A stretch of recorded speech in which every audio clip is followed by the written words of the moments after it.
Greetings. This is Ethiopian Reporter Digital Media News and I'm Nazan.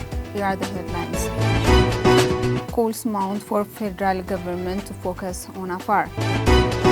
Congressional bill demands probe into role of foreign countries in the war. New railway to connect Ethiopia with Asab, Berbera and Lamu ports. Calls mount for the intervention of the Federal Army to prevent the Tigray People's Liberation Front TPLF from advancing into Afar as fighting rages in the region, causing a humanitarian crisis. Residents of Afar are complaining that the federal government has given little attention to the renewed conflict in the region following a new wave of attacks by TPLF-led forces. The regional spokesperson Ahmed Kaloita told the reporter that TPLF's expansion was aimed at capturing key strategic locations like Serdo to intercept the main road connecting the country to the ports in Djibouti.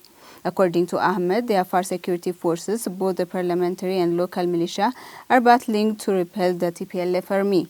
Ahmed believes that the TPLF would be defeated sooner, telling the reporter that Serdo, a key strategic town on the main Djibouti-Samara road, still remains out of reach for the TPLF. The total number of displaced people as a result of the war in the north is reaching more than 400,000 in the region.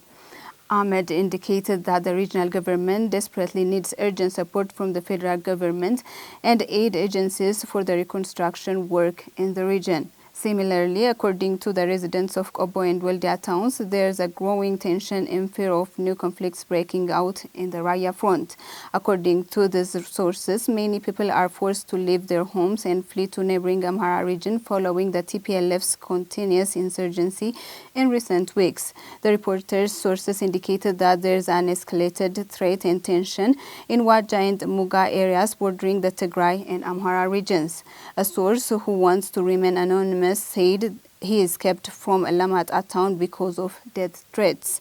He said civilians are uncertain to secure their rights to live, let alone those who raise the Raya question in areas controlled by the TPLF forces. The TPLF fighters are launching attacks to evacuate people from the Tigray-administrated Raya areas, according to the same source as Jonas Amara reports. A new bill passed by the U.S. Congress demands external actors that are allegedly involved in the war in North Ethiopia to be investigated whether they have facilitated or financed the sale or transfer of arms. Upon the arrival of the new bill, U.S. Secretary of State will be tasked to describe the actions and involvement of any external actors, including China, Iran, United Arab Emirates, Russia, Egypt, Sudan, and Turkey in the war. The investigation includes inspecting whether these countries engaged in facilitating or financing the sale or transfer of arms or weapons to any party to the civil war or other conflicts in Ethiopia within 180 days after the act is approved. Dubbed the Ethiopia Stabilization, Peace and Democracy Act, the bill is in order to be voted on by the House. The bill demands the Secretary of State, Antony Blinken, to determine whether actions by the armed forces of Ethiopia, Eritrea, the Tigray People's Liberation Front, associated forces or armed actors constitute genocide, war crimes or crimes against humanity within 90 days after the act is authorized. The bill also requests President Biden to impose various sanctions such as blocking property, visa and parole admissions and ban import of arms. It also calls for international financial institutions to oppose any loan extensions of financial or technical assistances to the government of Ethiopia, Eritrea, with exception to humanitarian assistance. United Nations Security Council, North Atlantic Treaty Organization, European Union, African Union, and other relevant actors are also requested to impose multilateral sanctions and export control on persons designated in the act. The American Ethiopian Public Affairs Committee, APAC, an organization that has been a voice against U.S. pressure on Ethiopia, launched a new movement opposing H.R. 6600. Chairman of APAC, Mesfin Taganu, said, "We are extremely disappointed and saddened to see this bill published by Representative Malinowski that is nothing short of an attack on Ethiopia and its people." Yemane ገብረመስቀል, Eritrea's Minister of Information, tweeted the bill is against the reality on the ground.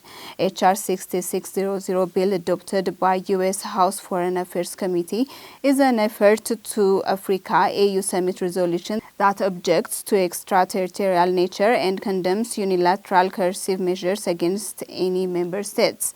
The reporter's effort to get a response from the Ethiopian government communications services and the Ministry of Foreign Affairs bore no fruit, as Ashanaf Indala reports. The Ethiopian Railway Corporation (ERC) is undertaking new studies to determine the feasibility of building railway networks linking Ethiopia to Berbera, Lamu and Afar ports. It's a part of the country's port diversification plan and surfaces 3 years after Prime Minister Abiy Ahmed signed agreements with neighboring countries including Sudan and Somalia to develop ports as a gateway for Africa's most populous landlocked country, while linking Ethiopia with more ports through railway expected to avert the overdependence of the country on ports of Djibouti, which handles over 80% of its imports. The corporation is undertaking the pre-feasibility studies using internal capacity. According to Bahailu Sintayo, Deputy CEO for Railway Network at the ERC, the pre-feasibility studies are being conducted only on the Ethiopian side. Bahailu said the consent of neighboring countries is required to conduct the full study, but there are positive signs that the neighboring countries will complete it on their side.